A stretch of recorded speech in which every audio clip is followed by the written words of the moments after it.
Bye the वे आपका नाम, जैसे इसमें थोड़ा सा मिसिंग आपका, अब आपका कोई बोलता है आपका नाम area of major sector, please you find out nothing at all. ये देखो, ये this is area of major segment का, if you are going to find out the area, तो ना ये क्या हो जाएगा, एरिया ऑफ सर्किल और minus area of minor segment, और directly you can use the formula, क्योंकि देखो ये आपका हो गया, तो this is area of minor segment, major segment का मतलब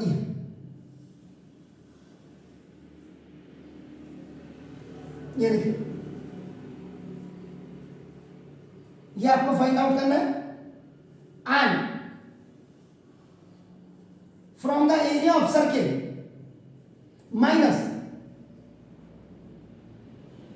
this area of major segment is equal to area of this one only, क्या area of major segment, sorry या तो ये यूज कर लीजिए। अब यहां पे बाय द वे आपका, आप इसको ऐसे भी कर सकते हैं, देखिए आपने पहले आप करिए, मैं इसको फिर रोकता हूं वीडियो को। अब देखिए सपोज जैसा मैंने यहां पे बोला, आपका नाम देखो this is by the way if, क्योंकि जो बच्चों को तैयारी करनी है वो तो हर एस्पेक्ट से, हर प्रोस्पेक्ट से क्वेश्चन को देखेगा, मींस हर एंगल से देखेगा।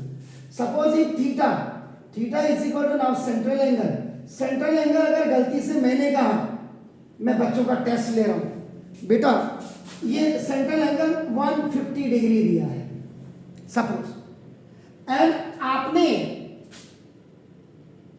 एरिया माइनर सेगमेंट आपने निकालना है, ये देखिए, यानी कि अब मैं फिगर आपको बना के दे दूं,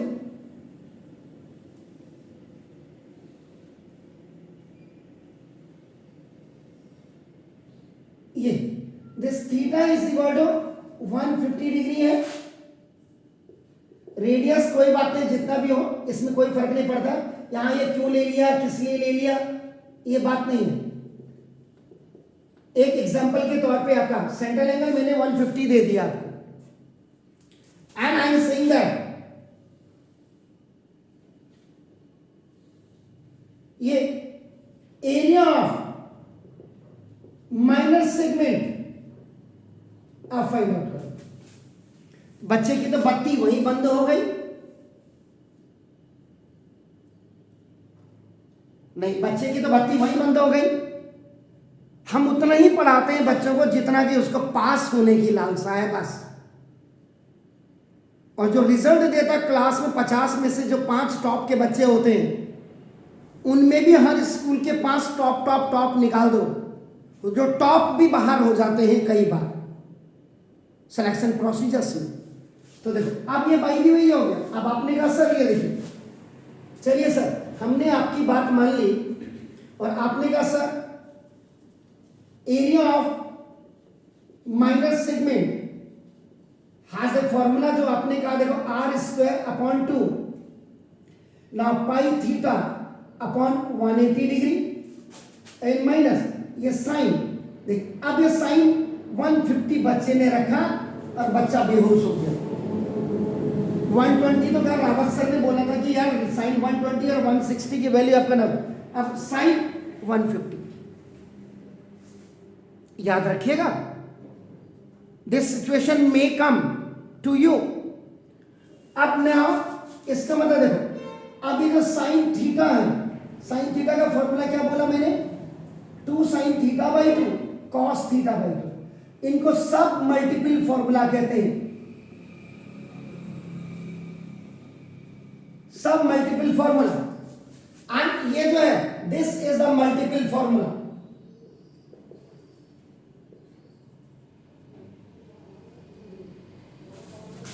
अब आप इस हिसाब से देखिए, sine 150 degree is equal to 2 into sine 150/2 and cos 150/2, ये देखिए, तो ना 2 साइन कितना हुआ सर, 75 डिग्री,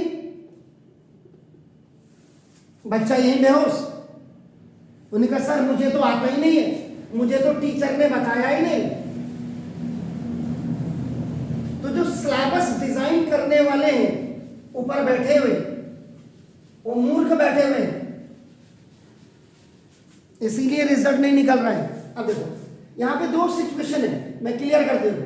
साइन 75 की वैल्यू अगर आपको निकालनी है तो यहां पे फॉर्मूला देखिए, sine A plus B is equal to, देखो साइन ए कॉस बी और plus cos A sine B, एक फॉर्मूला होता है देखिए, और कॉस, ये मैंने क्लियर ट्रिग्नोमेट्री जब पढ़ाई है बिल्कुल क्लियर किया ऐसा, cos a plus B is equal to cos a cos b minus sine a sine b, formula बताया है। देखिए तो ना साइन 75 को you can break it sine 45 degree and plus 30 degree, ये देखिए।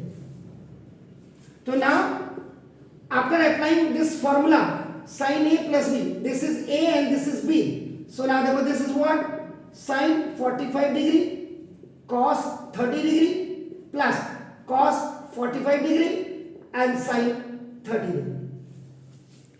So cos 45 and sin 45, 45 both have the same value, तो 1 upon root 2 into देखो root 3 by 2 and this is 1 upon root 2 and this is 1 by 2।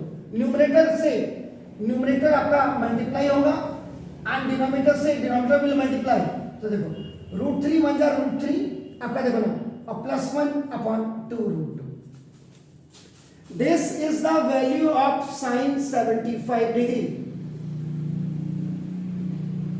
ऐसे आप cos 75 का यानी कि 45 ये वैल्यू आपकी आ जाएगी, तो वो आपका नाम बिल्कुल आप आ जाएगा। एक चीज तो ये है, और दूसरी सर रूट 3 की वैल्यू क्या रखें सर, अभी ऐसे भी पूछता बच्चा, तो रूट 3 की वैल्यू 1.732 आपको पता होना चाहिए, एंड रूट 2 की वैल्यू।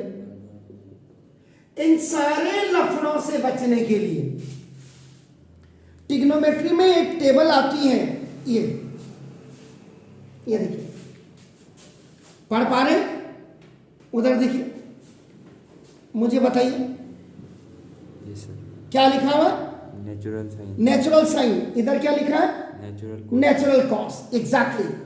अब अगर आपको by the way you want to find out the value of, इसमें पहले एक चैप्टर 9th में होता था करेक्टर मेंटेसा वगैरह, वो सारा, तभी तो कह रहा हूं आज ये 11th और 12th का बच्चा जो सीबीएसई की मेहरबानी से पास हो रहा है वो नहीं कर सकता। देखो अब साइन 75 की वैल्यू अगर आपने निकालनी है और कॉस 75, तो ये टेबल आपके पास होनी चाहिए। देखो नेचुरल साइन में साइन 75 की जो वैल्यू है, साइन 75 का आप देखो वहां जरा क्लियर मुझे बताइएगा, साइन 75 दिख रहा है, मैं नहीं आ पाऊंगा ना, अब बताइए क्या, मुझे बताइए साइन 75 की वैल्यू दिख रही है? Yes sir. ये साइन 75 की वैल्यू देखो, ये 0.9659 है, देखो 0.9659, तो ना 0.9659 देखो, और करेक्टर है 2, तो मेंटेसा हो जाएगी 1.9659। और cos 75 की भी मैं दिखा दूं, जरा आइएगा बताइएगा क्लियर। देखो cos 75 की जो वैल्यू है, देखो ये 0 देखेंगे आप ऊपर आपका, देखो ना, तो ये 0.2588 है, 0.2588, करेक्टर 2 है तो मेंटेसा ही हो जाएगी। लेकिन ये इसमें क्या होता है, देखो ये आपका साइन कॉस 10 से पहले anti logarithm log anti log, पहले चैप्टर होता था लॉग एंटी लॉगरिथम 9th में चैप्टर था। तो आप आपका ऐसे करके इनकी वैल्यूज को, एक पढ़ने वाला बच्चा इसको ऐसे प्रोस्पेक्ट में देखता है, देखो आपका। तो अगर भाई ये आएगा नहीं आपको, लेकिन एक्सपेक्ट कर रहे हैं कि बाय द वे कोई अच्छे राइटर की बुक अपने प्रैक्टिस के लिए करते हैं आप, उस समय आप क्या करेंगे, उस समय आपको फंसना नहीं है। आपके पास मैक्सिमम जो आपका आएगा वो theta is equal to 120 degree आएगा। एंड थीटा 120 का मतलब साइन 120 और साइन 60 की value both have the same value. आप समझ गए? तो फॉर्मूला कौन सा लगेगा? Sine 180 minus, is it clear? या आप सब मल्टीपल फॉर्मूले को यूज कर सकते हैं, आपके सामने है, देखो साइन 60 और कॉस 60 की वैल्यू देखो, आप खुद ही देख रहे हैं। The value of sine 120 is √3/2। कैसे आपका देखो ना, तो दिस सिचुएशन में कम विद यू। अगर आप एक्स्ट्रा बुक्स को लेकर के काम कर रहे हैं तो means before going to the chapter, अभी हम बात करेंगे एरिया रिलेटेड टू सर्कल्स में, ये सारी चीज की क्लियरिटी आपको होनी चाहिए। बताओ अब रील कहां बनाऊं मैं? नहीं बताओ, अगर रील बन करके ये काम हो जाता तो? रील कब बनेगी? When I am writing only the formulas, only फॉर्मूले में रील बन सकती है, लेकिन एक्सप्लेनेशन में कोई रील नहीं बनती। तो प्लीज डू इट।